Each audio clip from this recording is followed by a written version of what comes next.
Welcome back. It is another episode of Inside Boxing Live. It's Dan Canobio. It's Chris Algieri. We are powered by ppv.com. ppv.com is your live streaming home for all big events, whether it's AEW wrestling, big time boxing, and much, much more. Live interactive chat will be in there October 25th for Fundora versus Zoo. Heading out to Vegas for that one. That will be streaming on ppv.com. No subscriptions, none of that stuff. Just go fight by fight, event by event. Really clear stream, live interactive chat with me, Chris, Lance Pugmire, and more. PPV.com is our presenting sponsor every single week here on Inside Boxing Live, twice a week now, because it's a big fight week, Chris. It's Canelo Crawford fight week, and it's our voicemail episode. How are you? I'm great. I'm excited. We're here. It's we're back to twice a week. I missed your face. It's apparently fall because we're in our hoodies and hats. But yeah, man, it's Crawford Canelo fight week. We are here. Before we get into that, we have to talk weather. My phone said feels like 56 this morning. Nope. Don't like it. I got sweatpants on. I got sweatpants. I kind of liked it. I walked to get my morning coffee. There's a little bit of a chill in the air. Yeah, I didn't like that. I went by the Hudson River this morning, had my coffee like I do every single morning, have my cappuccino, because I'm classy like that. But yeah, no, it was brisk out there. I don't like it. I need to get my butt back to Florida. The calendar has turned to September. Football is on, and it means that Canelo Crawford is here. It's Canelo Crawford fight week. And we like to do our voicemail episode every once in a while here on the show where callers call in with a slew of different topics and concerns and advice and all of that. But for this episode, we have a very special voicemail episode where it's just Canelo Crawford, just your predictions and how you think this fight is going to play out. We got maybe 50 or 60 voicemails. I had to whittle it down to some of the best ones. Yes, probably our best and most voicemails, which probably bodes well for this fight. It's a lot of interest now. It's the crown jewel of the boxing schedule. Whether you like it or not, a fight that, we didn't necessarily like at first, but as we're getting closer and closer, we're all making our plans for fight night. Everyone is making their picks, and everyone is coming up with how they think this is going to play out, because this fight has a lot of intangibles, because it has a lot of variables, and it's like the perfect storm of boxing culture of little guy versus big guy. Why can't little guy, big guy, bold picks, going with guys that you think can never lose in Crawford? I mean, has your excitement level risen at all since last episode? It has, actually. Like I was saying, we're here in fight week, and it's just like, it's almost here. You're starting to talk about where are we gonna watch this thing? What do you think? And everybody's giving their picks. And the picture of Crawford came out recently, him looking yoked. Was that all jacked photoshopped? Up. I don't know, dude. I was on everything. I was everywhere. Because I saw a picture of him at the UFC Institute with who was he dapping up? Ilia Topuria. That's an unbelievable link up, and he looked a little flappy there. Yeah, but listen. So I was reading some reports that was like an old picture. Is that true? Is that a new picture? I thought it was like the picture like right before he was about to take off. Yeah, I mean that's. But listen, lighting matters, guys. You got a good pump in the gym. You got a good pump in the gym. You're sweaty. You're glistening. You get that overhead lighting or some lighting behind you, and you're looking all jacked up. And then when he was outside dapping up Ilia Topuria, he's outside. He's kind of like just chilling. He's relaxed. Doesn't look quite as buff. So I think over the weekend though, everyone saw that Jack photo and they're like, whoa. And then I think today it came out about the Ilia Topuria thing. But regardless, I mean, he looks strong. I'm not saying he's got to look shredded. He's got to look strong. But I think that set the internet ablaze. To the 4 or 5 females that listen to this podcast, angles, they understand that angles matter. Lighting matters. Women understand angles, yeah. And a lot of voicemails, okay. And a lot of big guys, I know a lot of guys like big gym bros, they're all about outflanking everyone else in a picture, so they look the biggest. Like, those just, where they step a little bit forward, they angle a little bit. Plant. Yeah, you got to outflank. Pose. Yeah, I don't think about that kind of stuff. Maybe I should. All right, let's get to these voicemails. A lot of them, a lot of good ones. And we start off with, let's just play it. What's going on, Inside Boxing team? Long time listener, first time caller. I'm Donald Alvarez, Canelo's cousin, and I felt it was pertinent to maybe check in with the crew and let them know it's some insider information, right? Don't act on it. That's insider trading. But I feel it's, worth it to make you aware that my cousin Canelo has never looked better in sparring on the mitts, on the bag. I've never seen my blood cousin, Saul, perform at this level. So for Crawford, you're coming up several weight classes, taking on someone that more durable probably than anyone you've ever faced, can hit harder than likely anyone you've ever faced. And, again, is my cousin. So I am absolutely partial. There is bias. I will be blurring the lines of objectivity. Once again, this is Donald Alvarez signing off for my cousin Canelo on September 13th. Adios, Inside Boxing. Weird. Guy didn't really have an accent for Canelo's cousin. Perfect English. Donnie Alvarez is Donnie Alvarez. Donnie, I know some of the other brothers. I never met Donnie. I mean, listen, the guy did have an accent. He sounded extremely white, and Canelo does have red hair, so there is some white in there somewhere, some Irish or something. But did say that was hilarious. He did say that Canelo's looking great on the back. Canelo's looking great on the back. My cousin.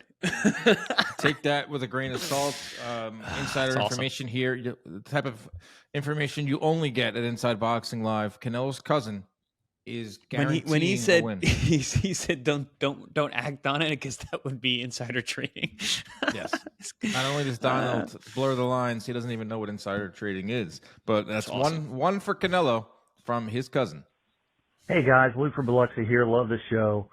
Just a couple comments about Crawford. I just can't get past the Madrimov fight. One fight in 2 years. He did not look great in that fight. Make no mistake, he did win it. But Madrimov did win rounds, was able to score on Crawford. And if Madrimov can score, Canelo's going to be able to score. I'm worried about the weight. Those who are picking Crawford by destruction are just sort of ignoring the last 2 years. I think inactivity will eventually catch up to him. I predict that Canelo will win most of the early rounds. Crawford will probably sweep the last 3, and that will end in a close and controversial, typical Las Vegas decision for Canelo Alvarez. Thanks, guys. Love the show. Interesting, because I've heard a lot of what I've heard, going through the 50 voicemails was Crawford's going to win the early rounds with speed, and then Canelo's going to settle in, and Power's going to carry late. So Lou doesn't think that, but he can't get over the Madrimov, and a lot of fans can't. Very interesting take, very concise, well thought out, and I can see. That's the thing about you. You said this in the beginning at the top of the show. This fight is so interesting because of the variables, right? And those variables tend to lean towards so many different outcomes, perceivable outcomes. So yeah, I could see it. I could see it going a lot of ways. I can see it, and the fight can end up going a way that I don't see, because it is that kind of interesting, weird mix. Like, it's so weird to even think about these two guys in the ring together at this point, but we're here. So yeah, I liked it. I'm not mad at the call. Well, going back to the Madrimov point, because I think that's a really Very telling thing, because all we can do is look at your last performance, and a lot of fans and pundits judge that. For Canelo, it's Skull, and he looked pretty bad against Skull, but we had a lot of variables there. First fight in Saudi, Skull running all over the place, Canelo not as motivated, all that and the other. For Crawford, first fight at 154, coming off of another layoff, almost a year. And a guy in Madrimov who just is a tricky out, who is a mover, who is just not going to fight the same way Canelo's going to fight. But it's the only thing we can judge Crawford on. And he didn't look great. He got the win. He looked human for the first time. It snapped his KO streak. He did get tagged a bunch. He didn't land as much as he usually does. So is it fair to say I can't get that Madrimov win out of my mind? Yes, it is fair to say that, because again, like you said, it's what have you done for me lately? That's boxing. And that was his first time fighting at 54, and the weight seemed to be a problem. Now we're jumping up 2 more weight classes with a guy who's very strong. Canelo's a very physically strong guy. So, are those, issues that we saw with the weight at 54 not going to be an issue at 168. I mean, it's impossible not to think that. So yeah, you can't wipe that from the memory, and you shouldn't. But my pushback on that is like exactly what you said. Madrimov is a very, very different fighter than Canelo, and stylistically is more difficult to deal with than Canelo because he moves, he's tricky, he's fluid, he's got great push and pull. He's got good footwork. Canelo's a stationary guy. He walks at you. He makes the ring very, very small, but he's not a mover. He's not going to be using lateral movement. He's going to come right at you, and he's going to try and make the ring small and corner you. So it's extremely, extremely different fight in terms of styles. So I can see both, but it's still hard not to see him struggle with Madrimov, and then Virgil Ortiz beats the hell out of him. So there's that too. And he wasn't able to really sting Madrimov, and Canelo has an unbelievable chin. So like the KO streak snaps at 54. Canelo has the best chin in boxing today. Legendary chin. Might be the best, one of the best chins ever. Yeah, him and Triple G are, and Triple G is all but retired, I'm assuming. So yeah, Canelo's got the best chin in boxing right now. And Jim Lampley will tell you it's all from riding horses. Yep. He told Joe Rogan that it all starts with the hips and the legs, and it connects to your stomach bones, which connects to your shoulder bones, which connects to your chin bone. It's common. That was a problem with me as I aged. I didn't get enough horse training, so my chin left as I got older. If only you had the luxury of having your own horses. Did you watch Canelo on the Countdown show on Netflix? He bought $3 million worth of watches as if he was grocery shopping. Well, when you got it like that, you can act like that, Dan. You might be there one day. Relatable content. Relatable. Very relatable. Very relatable. I'll take all three. He's with Jacob the Jeweler, who is still a jeweler. Like that guy got name checked in every rap song in late 90s to early 2000s. Jacob the Jeweler.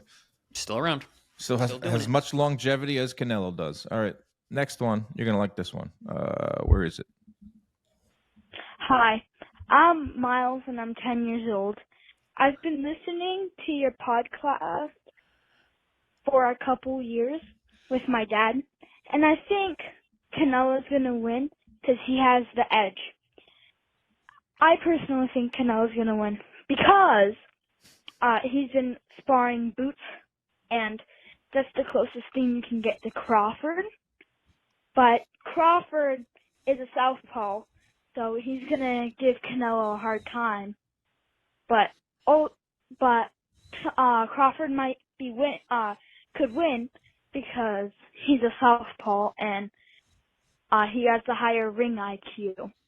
But if Crawford's winning, Can also does have a puncher's chance. So that's why I think Canelo's going to win over Crawford for unanimous decision. Okay, bye.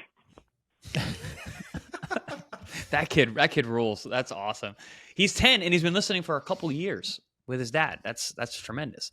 Also, bad parenting. Nice, good take. Bad parenting. As soon as I heard his voice, I was like, oh man, we have really young listeners. We need to clean this up a little bit. Now I'm thinking about anything we've ever talked about here that I know. This poor kid heard. I think we're pretty clean. Pretty clean. It's clean. When I post it on Apple, like at the bottom it says clean, like not explicit. Content. Yeah. Nice. Content. Okay. Yeah, that's awesome. I hope my son one day, my future son, who's out there, he's not. I mean, not out there. Maybe he is out there. Who knows? My future son. I hope I have a son. Loves boxing. That's pretty awesome. And he had a great take there. Great take. Crawford is going to be tricky early on with the southpaw stance, but we know Canelo has trouble with southpaws. Right, he knows that on the money. But ultimately, he has Canelo winning. That's 3 Canelo picks, bro. Is this going to be a Canelo voicemail episode?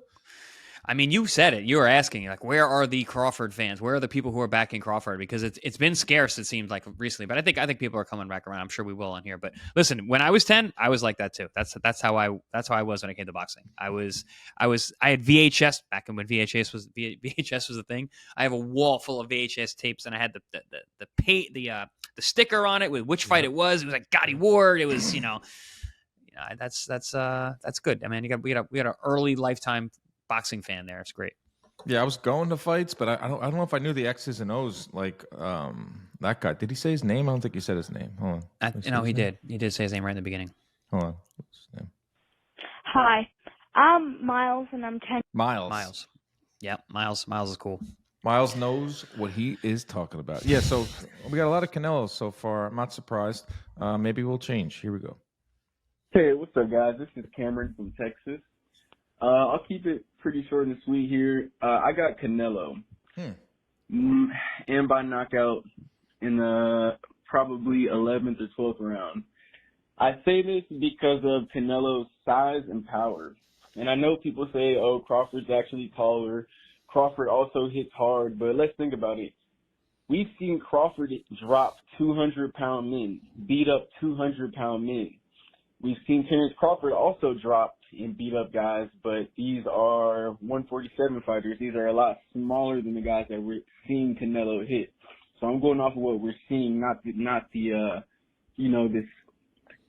things we hear about Terence Crawford about how, he's the greatest boxer to ever live and he hits like a heavyweight and moves like a flyweight and, but I'm not going to lie, I want Terence Crawford to win. That's who I would like to win, but my brain kind of disagrees with my heart on this one. I get that. All right, so we got our first Canelo knockout. If Canelo can stop Crawford late, that would be some exclamation point. Yeah, I don't see it, but I just think that Crawford's will is just is too great. So I don't see the stoppage. I actually don't see the stoppage either way. I think we're getting 12 rounds, regardless of who wins. But that would be crazy. A stoppage either way would be crazy, absolutely crazy. Way crazier if Crawford stops Canelo. But even Canelo getting the stoppage, giving Crawford his first loss and stops him. Oof, that's like a definitive, demonstrative result. Because haven't made our pick yet. We're going to do that on Thursday, but I could see. I do agree. 12 rounds. I don't think anyone's getting stopped, but I also could see such close rounds due to the low volume that both fighters fight with, due to the high skill, and I can see some scorecards all over the place. I can see that moment when the last bell rings and the ring gets flooded with people and we're trying to figure out who won and it's taking a long time. The scorecards are being they're being counted and we're like, oh man, this can go either way. That's how I think it's going to shake out. I haven't exactly picked out who I thought is going to win. But this gentleman thinks Canelo's going to, with a stoppage. And I like what he referenced here of Canelo fighting guys that are 200 pounds, like Edgar Berlanga, close to 200 pounds, drops him. Munguia, bigger guy, was able to drop him, not finish him. Kovalev, albeit Kovalev with an asterisk, dropped him. So there is something to be said about Canelo. Stopped him too. Stopped him. Like highlight reel knockout. There is something to be said about Canelo being a lot more comfortable at this weight and being a guy that came up from 140 and his power has carried all the way up to 175. Yeah, I mean, and we've talked about it in the show. He's not a finisher anymore. It's not like he's out there finishing, but he drops everybody. And there's something to say about that. You can still drop these heavier guys, these bigger guys. But the counterpoint to that, the counter argument is that it seems like Canelo likes fighting bigger, less mobile guys. So is he going to be able to catch up to Crawford? Is he able to put that big power on them? He likes these guys who are a little bit slower. Crawford ain't slow. So is he going to be able to find the target? He's used to fighting bigger guys that are kind of lumbering. And now he's got a guy who's going to be mobile, elusive, hard to hit, smaller target. I don't know. When you say Crawford isn't slow, like hand speed or foot speed? Because when I see him as foot speed, he doesn't exactly jump off the screen to someone that's quick. Hand speed, and reactions. Not so much. He's not really a mover at all. And I think he'll move a little bit early in this fight, which we've seen him do. He moved more in like 140, but he still can do that. I just don't think he's going to do a lot of that, especially carrying around extra weight. It's going to be very tiring. But he does have the reactions with the upper body and his ability to counter. So, all right, it's time for Perry. We know Perry. He calls all the time. He actually left 2 voicemails. He loves to do that. He loves to follow up his own voicemail. Here's the first one from Perry. Hey, Dan, Chris, Perry here. Throughout this whole Canelo Crawford build-up, I've been down on this fight. Yet I am starting to get a little excited. You guys are right. It's the week before the fight, and the juices are going to start flowing. But to get to the point, Canelo bringing in Jaron Ennis, I know you spoke about this last week. I think that's a phenomenal look. And I was always slightly leaning Canelo. My pick definitely wavered a little bit after seeing him against Skull. I think it's really solidified my confidence in Canelo. And just what I'm seeing from him, just there's a edge to him that I haven't seen in a while that I'm seeing now. And Chris, I think you've dealt with Sean Zattel. I think you worked for Fight Hype at one point. He was at the Las Vegas press conference or the New York press conference, and he noted there was not that same edge that he saw from Crawford against Spence in the press conferences that he saw against Canelo. To make it very clear, Crawford is not scared of Canelo. We know that. But, again, in a fight like this where you're trying to see two great fighters have a little bit of a mental edge, even the fact that Crawford chose not to have a public workout, it just tells me something. I mean, he had one for Spence, but maybe I'm just picking at little things here. But I even watched Crawford at the press conferences. That same edge, the facial expressions, I just don't see it. And the Duran Ennis sparring definitely is making me pick Canelo heavy now. Just your thoughts. Am I just kind of making stuff up here? Thanks, buddy. Perry, you making stuff up? No. I love Perry. So I love the analytics of the psychology of the body language, because that is, listen, that's a big thing until it doesn't matter at all. That's the thing. Like we're talking about it and it's great to talk about it. It's a lot of fodder. And it's like, oh, he's like this, he's like this. And then on fight night, it doesn't matter sometimes. But I want to ask you as the fighter here, what like psychological, what have you played those games? Have you found yourself psyched out from your opponent? Have you found yourself thinking of these things? Like, how much stock should we put into Canelo's body language at a press conference, Crawford's body language at a press conference inside of like the mind of a fighter? Yeah, I mean, aura definitely matters, and you're going to feel each other's aura, and there's going to be that, like, we all have this like invisible aura around us, and when those orbs meet, how does that happen? How do they affect? Does one take over the other? And obviously I'm being like kind of hyperbolic about it, but like it is that way where you can feel kind of their presence, and you want to assert your dominance or your physical power, your psychological edge any way you can. Mike Tyson won how many fights before he ever stepped in the ring by just being sheerly terrifying.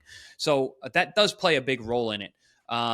Will it play as much as a role in this fight? It's hard to say, because Crawford's such a hard guy to figure out. And he's so wildly gifted. I always say he's like an alien, the way that he's able to perform out there. And for Canelo's just consistent. He's just consistently that dude. And he's very self-confident. We see that. His ability to trash talk is great. He just, he's very good with the quick counters and the quips. It's an interesting mesh of psychologies between these two guys. Now, in terms of the difference between the way that Crawford was for Spence and this, I will say this: he was cutting a lot of weight for Spence. We were there fight week. He was cutting a lot of weight for Spence. So you're going to have that extra edge. And I used to say that about myself in my career. I was always meaner at 140. I was meaner and more focused at 140 because I had to be to make the weight. And I was hungry and I was angry. At 47, it was so easy for me to walk into the weigh-in.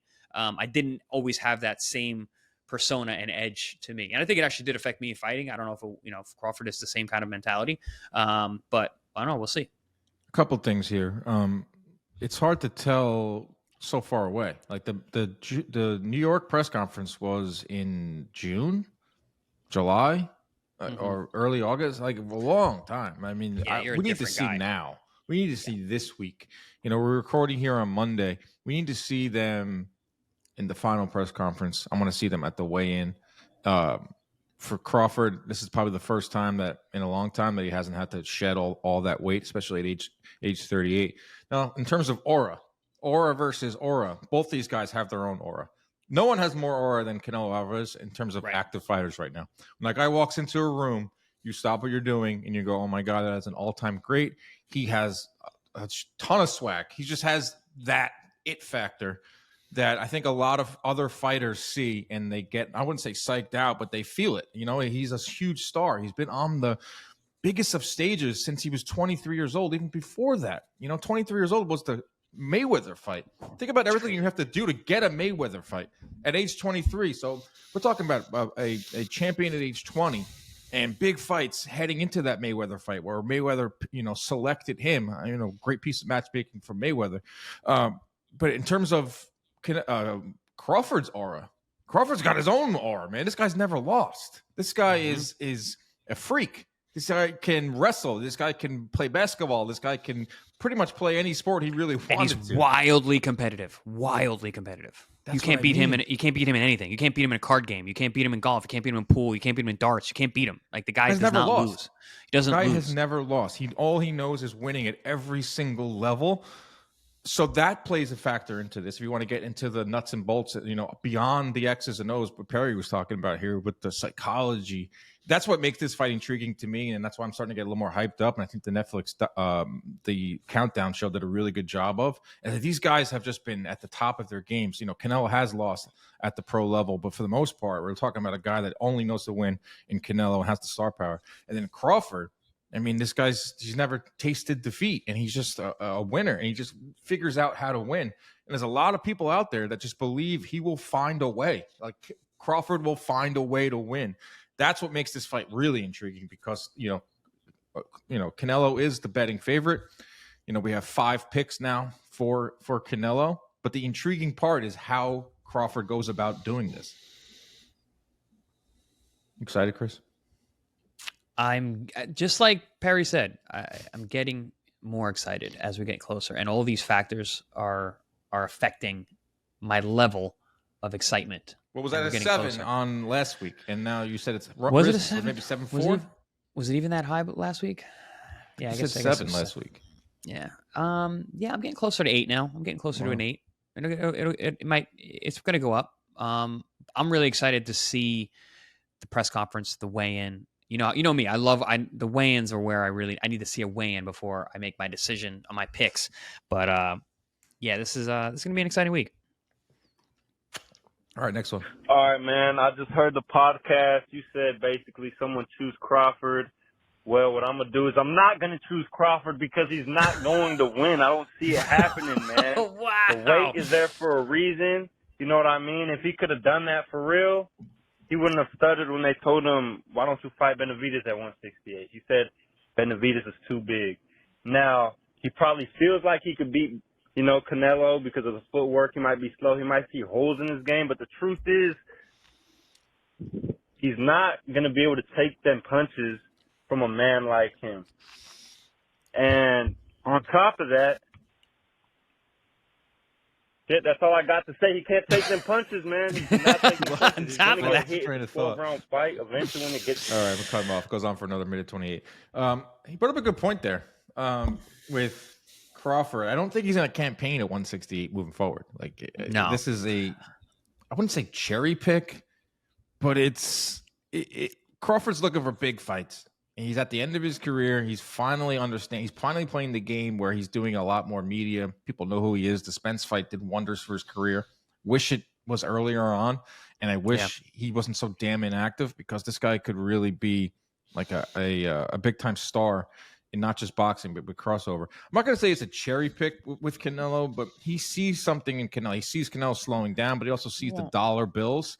So I don't see him like fighting Billy. I don't see him fighting Benavidez if it comes down to 168. I don't see him fighting any of the guys really at 168. Crawford. I could be wrong, but I know we're looking way far ahead. But with Crawford, he sees something in Canelo. Like I don't think he's just looking at this as a payday. I think he's like wants to really wants to win and really cement himself as an all-time great. Yeah, it's a calculated risk for sure. I mean, the money's there, but also, like you said, he sees something in there. But also, push back to the Benavidez comparison. Benavidez is coming down from over 200 plus pounds. He's a big guy. He was never coming up to 68 or 75. Canelo was campaigning at welterweight at one point, so he's not that big of a guy. And that's the thing. Like Canelo's shorter than I am. And yeah, he's broad and he's thick and he's a true 68 pounder, but he's not a big 68 pounder. He's a real 68 pounder, but he's coming up in weight. He's not, his frame is not that of a 68 pounder like a Benavidez. Benavidez is never going lower than 68. So, very two different body types, two different sized humans. Undefeated at 168. Let's put that in there. Canelo Alvarez. Good. That's a good little feather in the cap and piece of information that matters. I don't know exactly how many, but he's been at 68 for a while now. I think it might be 10-0 or 11-0. Think about it. He's fought. Was Jacobs his last fight at 160? At 160, I'm going to go to BoxRec right now. That was 60. Was Jacobs? 60. Let's see. Yes, 68. He fought Fielding at 68. We're going to count that one. As I say, Fielding. Okay. Yeah. 1-0. He went down to 160 to fight Jacobs. He won that. Kovalev 175. Callum Smith 2-0. Envy 3-0. Billy Ho Saunders 4-0. Plant 5-0. Bivol lost. That was at 175. Golovkin 6-0. Ryder 7-0. Charlo 8-0. Munguia Berlanga, that's 9-0. 10-0 at 168. Yeah, solid. I kind of forgot about that because the last loss was at 75, and he lost to Mayweather at 55. Was it 50 something? 53. That's another thing too. Like Mayweather went up to 154, which was kind of crazy. Yeah, he lost to Mayweather at 154. So he only has 2 losses. It was to Bivol at 175 and to Mayweather at 154. He has the draw with Golovkin, which was at 160. 60. And the first 2 fights were 60. The third one was a 68. Yeah, that one. We don't remember the third one. His other draw came in 2006 against Jorge Juarez, a 4-rounder. I don't remember that one. Sorry, Dan. What's Jorge Juarez up to these days? We need to find him, talk to him. He's probably the coolest guy in his town. Right? The man. He's from, let's see his box record. Jorge Juarez doesn't have a photo. 8-30 with 18 knockout losses. He's from Tijuana. Oh, he doesn't buy a drink in Tijuana ever. He last fought in 2018 where he got knocked out in the second round by Fod Burkow. Oh, man. Oh, bro. His box record is all red. He's riding a 1, 2, 3, 4, 5. He's riding like a 18-fight losing streak. Yikes. You got to go way down. The only green is 2000. His last win was in 2009. He's a jobber. 2009? Wow. When was his last fight? 2018. Wow. It's 9 years straight losses. 9 years without tasting a victory for good old. But he's got to draw with Canelo. He's got to draw with Canelo. Juarez. Yeah, you can tell everyone. Everyone. All right. I'm sure he does. 6 picks for Canelo. Is this going to be Canelo chalk? What is going on? I'm going to put it like this. I'm going to keep it real simple. Crawford is going to put on a masterclass. He's had a year to prepare for this fight. I know they studied Canelo top to bottom. I have a feeling he's going to have an answer for anything Canelo throws at him. Just leaves one question. Can he take the punch? If he can, it's going to be a long night for Canelo. When I watched that Errol Spence Crawford fight back over and over, Crawford had an answer for everything. All these little angles and movements, I have a feeling he's going to repeat the same thing on Canelo. Crawford by masterclass next week. Book it. Book it. Yes. All right. Yes. Finally. Crawford is on the board. Masterclass. On the board and in emphatic fashion from our man. Gonna have an answer for everything. Watch the Spence fight. He was in the flow state the minute he stepped out with Eminem. Crawford. Can he replicate that? I don't know. Will Canelo land something early? Like he usually does. He loads up early. I remember him loading up on Charlo early, another 54-pounder. And Charlo went into hibernation. Yeah, he was like, "All right, I'm good. I don't need to win today. That's fine." If Crawford goes into hibernation and just that would be sad. He doesn't. He does not have that in him. We would see him go out in his shield before he went out on his horse. Like that. That's a freaking bar right there from Algieri. Go out on his shield before he goes out on his horse. Is that a saying? Or did you just make that up on the fly? I think I might have just made that up. That's a t-shirt, ladies and gentlemen. That's a t-shirt. That's Chris Algieri on Monday, September 8th, getting into fight mode here. Yeah, so we got one for Crawford by emphatic. That's the thing with Crawford. That's the thing with Crawford. That's how he's going to win, because fans will say, I've never seen this guy, never seen him befuddled. I've never seen him uncomfortable. Dude, he makes on paper hard fights easy. The Madrimov fight, what'd you say was his toughest fight? Madrimov, probably, yeah. That was probably the closest fight. The Gamboa fight was very tough. He always talked about oh man, what's the Prescott? No. Prescott, he moved up to 140, like just out of a whim. No, at 35, he former UK world champion, like 3-division champion. What's his name? Oh boy, I can't believe I'm not recalling. What are you talking about? Not Kell Brook. No. This is at 35.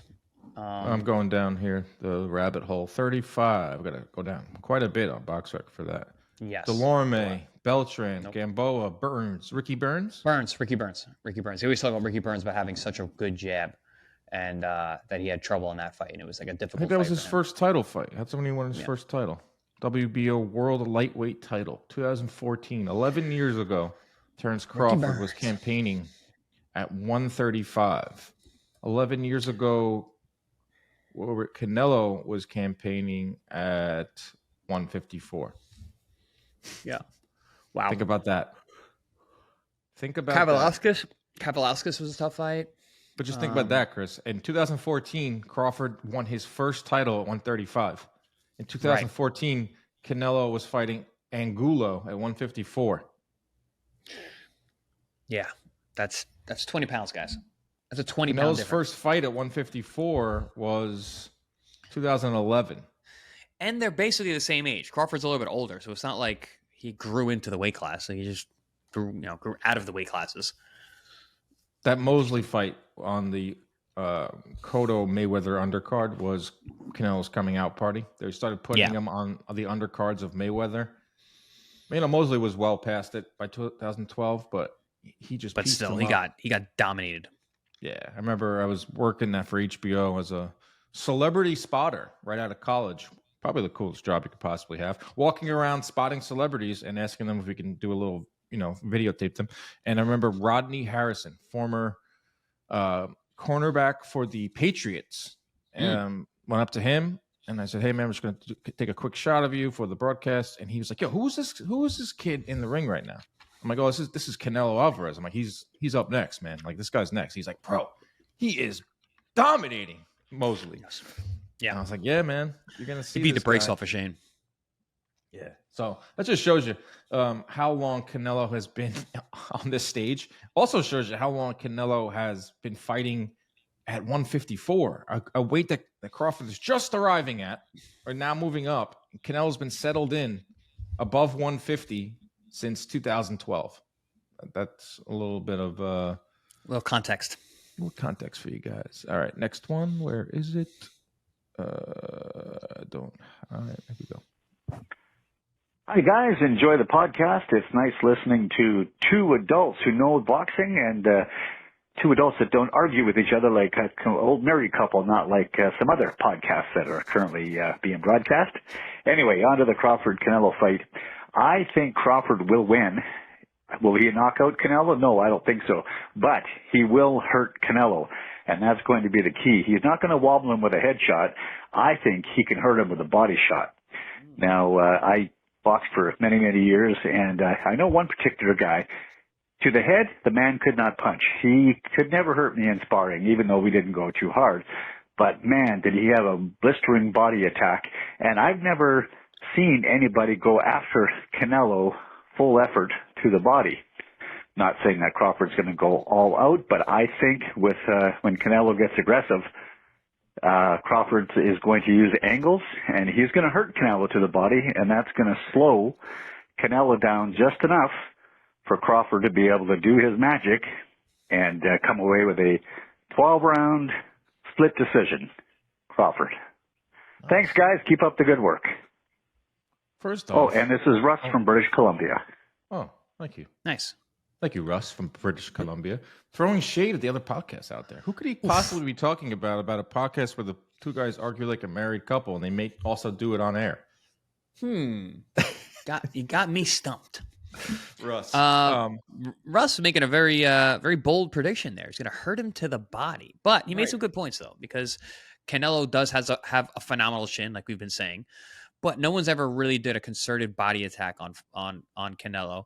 And that's one way that, coming from a fighter's perspective, if you're fighting a good body puncher, you go to the body too. And a lot of times body punchers don't like it to the body. But guess what? No one likes it to the body. So it'd be interesting to see if you can do that. The problem with Canelo, if you look at his form and his physique, he's got a very short torso. It's not a lot of area on that guy to get to the body. And also when you go to the body, you leave your head open. So tactically, is Crawford going to take those risks to be close to Canelo, close enough to hit him to the body, but also have those hands in position where they're not close to home? Because Canelo's fast too. He's got fast hands. He's a good counterpuncher. So, but interesting take. Yeah, it made me go right to the CompuBox database and look up Crawford's body numbers, because I don't really think of him as a body puncher. Like, he's a very well-rounded fighter. I just pulled up his last 10 fights, and only 13% of Crawford's landed punches are to the body. He lands 3.5 per round. In context, this is the welterweight average is 16%. So he's a little bit below average when it comes to, I'm not talking about the punch selection or talking about the effectiveness of the punch in terms of him just landing it and him just throwing it, the distribution of it. No, actually, it's 24% of his landed body or shots or body shots, which is still below, which is 32%. So. Yeah, I mean, a lot of them are stab jabs because he does set up shots with the stab jab down low. Yeah, and also he'll use body punches as part of his finishers when he's got a guy tuned up and he's going ding ding ding ding ding. You see him throw good shots to the body. I'm remembering a lot of those stoppages at 140, like Delorme and whatever. Like he would in the process of taking a guy out, he'll hit you to the body, but he's not like a concerted body attack guy. Mm-hmm. Yeah, but and our guy from British Columbia also said he thinks that Crawford is going to hurt Canelo at some point. I said this numerous times in the lead up to this. If there's a moment in this fight where Crawford visibly hurts or stuns Canelo, it's going to be epic, and that's going to change the course of the fight. It's going to get us like, wow, that's going to be the moment where I don't know if Crawford can win and capitalize on it. But that's a moment where we say, you know what, this overdone hype and this kind of fight. It's real. Yeah, it's real. Exactly. Turkey's going to be very happy there because there are some people out there that say this is a manufactured fight. But if we could see Crawford have a moment, we're going to all stand up. The hairs on our necks are going to rise. What's up, Dan? What's up, Chris? This is Alec calling from Long Beach, California. Just wanted to give you guys my pick for next Saturday. To be honest, I'm getting a feeling. I'm a big Canelo fan. I've always been a big Canelo fan. I'm also Mexican, so obviously I'm a bit biased. But I remember having this feeling before Canelo fought Mayweather. My heart was saying Canelo, but my logic in my mind was saying Floyd's going to beat him. But I didn't want to admit that. I was too hung up on what my heart was saying, and we all know what happened. And now, this time around, I'm feeling the same feeling, guys. I'm feeling the same feeling of me saying, I want Canelo to win. I want him to ride off into the sunset, have this win under his belt. But I think Crawford might pull it off, guys. I really do. If anybody's going to do it, it's him. Canelo, I think he's over the hill. He didn't look great against Skull. Obviously, that's a bad matchup. But at the end of the day, I'm getting that same feeling, guys. And I got to go, unfortunately, with Crawford. I really hope it's at least a good fight. And they both give it all they got. And we'll see what happens, guys. Thank you for your time. I love the show. Peace. Going against his heart. Going against his heart and his culture and his people. Going against a lot there. And I like that. And he probably doesn't want to admit that. I wonder how many other Mexicans out there are thinking the same thing or thinking, Canelo's a little bit money. I wonder how many Mexicans go on record. Well, that's why he went on record. The show of record. How many Mexicans watched Canelo buy $4 million worth of watches and said, this guy, he ain't one of us anymore? One of my producers on ProBox said when he first was working with Canelo, like they're trying to all right, humanize him, and he showed up in like a Bugatti, and he's like, all right, well, that's out. Humanize him. How do you humanize him? I would love to try that. Like that would be kind of fun if they had me out there this week, which they should have. I would have tried that. I would have probably asked them like, how much do you think like a dozen bananas cost? What's a gallon of milk cost? Like things that he's never. What's the last time he was pushing a shopping cart in a grocery store? Yeah. Have you ever changed a diaper? He's got a lot of kids. He got 4 kids now. He's having more kids. I'm seeing that. But like, yeah, how much is a gallon of gas? Like, how much is like a Honda Civic on Facebook Marketplace? I'd like to ask. I'd like to ask someone like Elon Musk that. Like, how much does a Honda Civic cost? Bro, humanizing Canelo. I don't want to give anyone ideas out there on how to get millions of views on social media, but knowing this industry, I'm sure we'll see that this week. Trying to humanize Canelo. Optimus Dan and the Champ CA. This is your boy Matt Rose from the So Ill. I got to tell you, I've been saying for 3-4 months, Canelo's too big, too strong, too much chin for Bud. But the photos he released yesterday got him looking like a superhero from Marvel or something. But I'm going to put my money on bad judging. If this fight is even close, it's going to a draw, because if one fight makes a truckload of money, the second fight will make a boatload of money. A draw. I got $1,000 behind it. Yeah, Peace. $1,000 on a draw. This dude, if this is a draw, that guy's making money. I don't want to burst this guy's bubble because he sounds very excited and he's got $1,000. That's a lot of money. But I've heard this logic way too many times, right, Chris? Oh, draw. You're not going to rig it. One guy's going to win, and they're going to set up the next fight. And in theory, you would think that, and the way boxing kind of operates, you would think that as well. But we just don't really see that a lot. But Nah, it doesn't work out like that. I mean, yeah, WWE, which boxing is starting to resemble more and more. I mean, I wouldn't be shocked, but could sprinkle some money on a draw. I mean, Barrios and and Pacquiao ended in a draw, and whoever had that draw is usually like plus 1,600 at least. But the key term that you said there, Dan, sprinkle some money on a draw. That's not like your pick, but you might, sprinkle. Be a smart betting man. Little taste, little extra shredded cheese on that. There you go. And he referenced the Crawford photo, which had the internet ablaze. Very smart move by Crawford to put that out there. Man, this is Ron from Ohio, longtime listener. Appreciate the work you guys both do. My question is more to pick Algieri's brain ahead of Canelo Crawford. Chris, if you were running the corners of Canelo and Crawford, what would be your game plan for your man on how to beat the other? Thanks again. Nice. Algieri's corner. Algieri's take. I'll do Canelo first because it's easier. Make the ring small and hit any part of his body. Hit anything. Hit his shoulders, hit his elbows, hit his hip bones. Hit him on top of the head. Hit him anywhere you can. Anywhere you can make contact with your gloves on him, do it. And use your speed early on and just, make that ring small. Test his power early. See if he can. Canelo might just decide, like, I can walk through everything this guy does. But Canelo doesn't really like getting hit like that. So, but I would say tons of pressure. Start right away. And cut up the ring and hit anything you can. Hit his elbows, hit his shoulders, hit his hip bones. If you're Crawford, I think you go out there and you snap Canelo's head back immediately. You go out there and you flash some hand speed, a good stiff jab. You change angle. You change in levels up and down. Head, body, long, head, body. Keep cutting angles. Stay invisible. Keep going to the weak side. Be careful of that left hook. But Canelo doesn't throw a whole lot of punches early on, so I think there's going to be a chance for Crawford to take advantage of that early and actually pile up some points and also do some damage. Hit him with that jab hard, stick him with some of those good shots, put that straight left hand down to the body, to the pin of the stomach, and set the tone early. Show him that you're not there to run, you're not there to hide, you're going to fight, and you're going to be in front of him, and then you can crack. So that would, if I was the corners, that's how I would go with each of them. Love that. I could see it right now. When you were saying snap the head of Canelo back, like I'm thinking of Bivol when he was snapping the neck of Canelo with those jabs. And Crawford does have a good jab, and Crawford does have a ridiculous reach.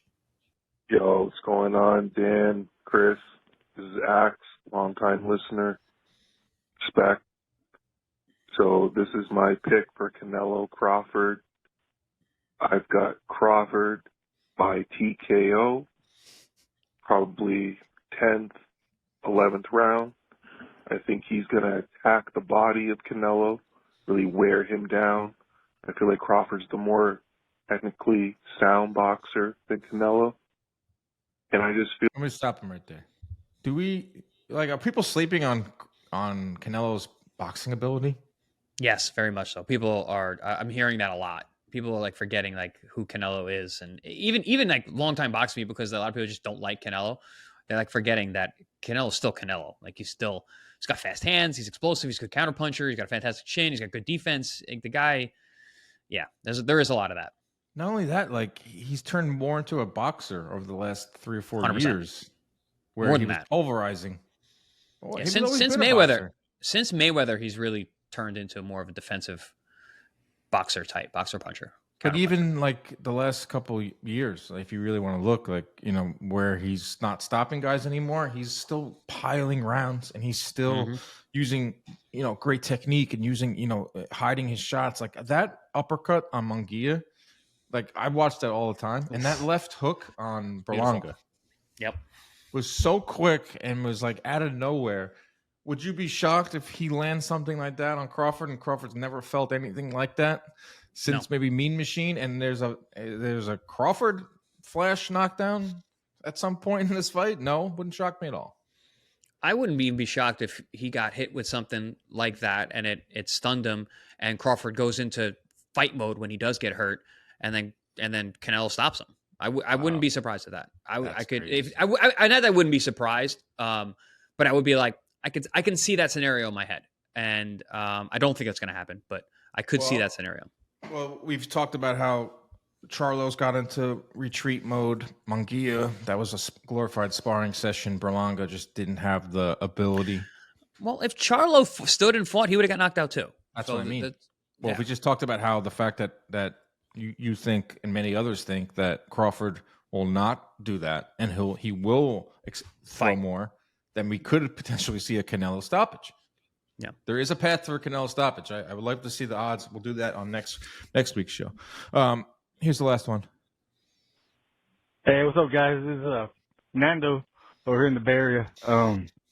My question is for both of you guys. What do you guys think about Bohachuk ending up on the prelims undercard versus a spoiler in Bones Adams instead of fighting on the zone main event versus Boots?